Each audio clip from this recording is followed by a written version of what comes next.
Assalamualaikum warahmatullahi wabarakatuh. Di sini saya Siti Khairunisa Fazriah dengan NIM 17103011124 kelompok 7C1 Fisioterapi Universitas Asia Yogyakarta. Nah, di dalam video kali ini saya akan membahas beberapa poin, lebih tepatnya 3 poin. Poin yang pertama yaitu mengenai landasan hukum fisioterapi dalam berpraktek atau melakukan pelayanan di rumah sakit. Kemudian yang kedua itu membahas tentang STR, SIP, dan kredensial. Dan yang terakhir saya akan menjelaskan mengenai standar penanganan fisioterapi terhadap pasien COVID-19 sesuai dengan surat edaran IV pada bulan Maret tahun 2020. Baik, masuk ke penjelasan yang pertama yaitu landasan hukum fisioterapis dalam melakukan praktek atau pelayanan di rumah sakit. Nah, di sini fisioterapis harus mempunyai STR yang berlaku di mana STR tersebut berlaku untuk 2 SIPF di seluruh wilayah Indonesia. Kemudian SIPF dari Dinas Kesehatan setempat yang masih berlaku. Kemudian ada informed consent, kemudian surat kalibrasi electrophysical agent dari badan yang berwenang. Kemudian sistem atau surat rujukan fisioterapi dari dokter spesialis, hasanah keilmuan berdasarkan jurnal maupun kajian teori yang ada. Kemudian RKK yang didapat dari uji kredensial fisioterapi. Kemudian yang terakhir adalah peraturan hukum penguat dari fisioterapi tersebut. Nah, hukum-hukum tersebut ada beberapa aspek hukum tersebut, yaitu di dalamnya ada yang pertama peraturan Menteri Kesehatan Republik Indonesia atau PMKRI nomor 65 tahun 2015 tentang standar pelayanan fisioterapi. Kemudian yang kedua adalah peraturan Menteri Kesehatan Republik Indonesia atau PMKRI nomor 80 tahun 2013 tentang penyelenggaraan pekerja dan praktik dari fisioterapis. Oke, untuk PMKRI nomor 80 tahun 2013 ini di dalam pasal 1 dalam peraturan menteri ini yang dimaksud yaitu yang pertama, fisioterapis adalah setiap orang yang telah lulus pendidikan fisioterapi sesuai dengan ketentuan peraturan perundang-undangan. Kemudian yang kedua, fisioterapis adalah bentuk pelayanan kesehatan yang ditujukan kepada individu dan atau kelompok untuk mengembangkan, kemudian memelihara dan memulihkan gerak dan fungsi tubuh sepanjang rentang kehidupan dengan menggunakan penanganan baik itu secara manual, kemudian peningkatan gerak dengan peralatan seperti fisik, elektroterapeutis, dan mekanis, kemudian pelatihan fungsi dan komunikasi.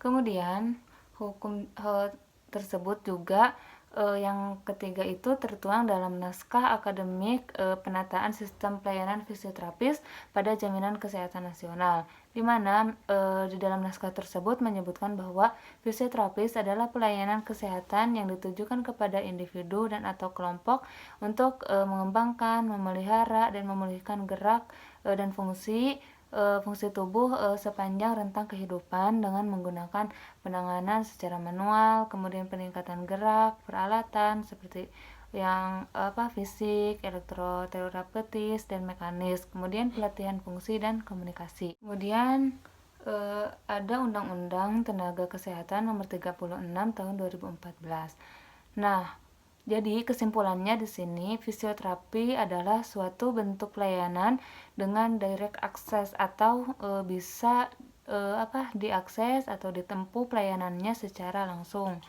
Nah, di mana pelayanan fisioterapis ini tidak harus melalui dokter spesialis tertentu. Jadi fisioterapis di sini bukanlah suatu bawahan dari suatu dokter spesialis tertentu. Nah, jadi itu tuh artinya apa? Jadi di sini fisioterapis harus mampu mengimplementasikan aspek-aspek hukum yang menaungi yang sudah saya jelaskan di atas tadi. Baik, untuk poin yang kedua, saya akan memaparkan mengenai STR atau surat tanda registrasi, kemudian SIP atau surat izin praktek, dan sistem kredensial. Nah, di sini yang pertama, STR atau surat tanda registrasi ini merupakan bukti yang tertulis oleh konsil masing-masing tenaga kesehatan yang ditujukan kepada tenaga kesehatan yang telah diregistrasi. Kemudian bagaimana cara mendapatkan STR tersebut? Yang pertama, harus lulus profesi fisioterapi, kemudian nanti akan diterbitkan oleh MPKI. Nah, kemudian untuk SIPF itu sendiri atau surat izin praktik fisioterapi di sini dikeluarkan oleh Dinas Kesehatan setempat, di mana satu STR ini bisa jadi satu surat tanda registrasi itu bisa digunakan untuk 2 SIPF atau bisa digunakan untuk 2 surat izin praktik fisioterapi. Nah, dan ini berlaku di seluruh Indonesia, di mana STR ini harus diperpanjang atau masa berlakunya itu hanya 5 tahun sejak STR itu terbit atau sejak surat tanda registrasi itu dikeluarkan. Nah, di mana ketika sudah mencapai udah habis 5 tahunnya, jadi fisioterapis harus memperpanjang STR tersebut. Soalnya hanya berlaku tadi 5 tahun saja. Nah, kemudian untuk sistem kredensial. Sistem kredensial merupakan sebuah ujian atau suatu ujian atau suatu evaluasi terhadap fisioterapis. Nah, di mana di sini untuk menentukan kelayakan pemberian kewenangan klinisnya. Nah, di sini sedangkan untuk rekredensial sendiri adalah proses reevaluasi terhadap fisioterapis yang sudah memiliki kewenangan klinis untuk menentukan kelayakan pemberian kewenangan klinis tersebut. Nah, di sini kredensial itu dilakukan setiap 2 kali dalam setahun. Jadi dalam setahun fisioterapi akan dilakukan kredensial atau uji atau evaluasi sebanyak 2 kali. Nah, dengan begitu di sini kredensial berbicara tentang lingkup kewenangan yang dimiliki oleh seorang fisioterapis, di mana hasil akhir dari proses kredensial ini adalah diberikannya surat penugasan klinis oleh direktur sesuai dengan jenjang klinis fisioterapis tersebut. Oke, kita sekarang akan masuk ke pemaparan atau penjelasan yang terakhir, yaitu mengenai standar penanganan fisioterapis terhadap pasien COVID-19 sesuai dengan surat edaran dari IVI pada bulan Maret tahun 2020. Oke, sebagaimana yang telah kita ketahui bahwa tahun 2020 ini bahkan sampai saat ini COVID-19 masih terus berkembang. Nah, hal ini dibahas di surat edaran IVI pada bulan Maret tahun 2020 mengenai standar penanganan fisioterapis terhadap pasien COVID-19. Di sini menyebutkan, di surat edaran tersebut menyebutkan bahwa pandemi COVID-19 ini terus berkembang sehingga membuat tenaga kesehatan menjadi pemapar atau bahkan yang terpapar. Nah, di sini maka dari itu jadi perlu dilakukan perlindungan guna menghadapi dan mencegah penyebaran COVID-19 bagi fisioterapis di rumah sakit. Nah, di antaranya yaitu yang pertama selalu menjaga kebersihan tangan dengan 6 langkah cuci tangan. Menjaga kebersihan tangan tersebut harus dilakukan pada saat sebelum menyentuh pasien, kemudian sebelum melakukan tindakan aseptik, kemudian maupun membersihkan pasien, kemudian setelah melakukan tindakan aseptik atau setelah terpapar cairan dari tubuh pasien.